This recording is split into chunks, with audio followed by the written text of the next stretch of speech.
خوشی لە تەواوی قوربانیانی کە سوکاری شەهیدان و دوعای خێرەکەین بۆ هەموو بریندارانی کیمیابارانی هەڵەبجە و داواکانی خۆی گەورە شیفایان بۆ بنێرێەوە کۆتایی بەو مەرگەساتە بێت بە تایبەتیوانەی شوێنەواری چەکی کوشندەی کیمیاییان لەسەر ماوە. هەڵبەت هەڵەبجە یعنی سمبولی قوربانیدانێکی گەورەیە بەداخەوە ئەمەی کە لای هەڵەبجەیەکان و بۆتە ئەمری واقع بۆتە حقیقەتێک لایەنەوەی کە هەموو ساڵێک تەنها لە 16ی سێدا بڕیار بەدەستان و دەسەڵاتدارانی هەرێمی کوردستان ئەوانیان لەبیرە و تەنها لە 16ی سێدا کۆمەڵە بۆنەوە مناسەبە ڕێکە خرێ و دوای کۆتایی پێدێت تا ساڵێکی کام دەرگایە سەر لە نوێدا ئاخرێتەوە. حقیقەتە ئێمە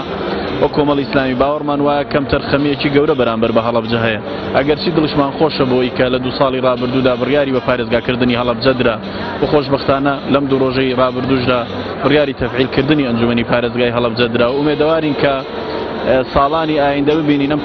پارێزگایەکی فعلی بێەوە بودجەی ئەم شارە و هەوڵەکانی حکوومەتی هەرێم بۆ ئەم شارە لە ئاستی گەورەی کارەساتی هەڵەبجە بێ و لە ئاستی قوربانیدانی ئەم شارە بێ بۆ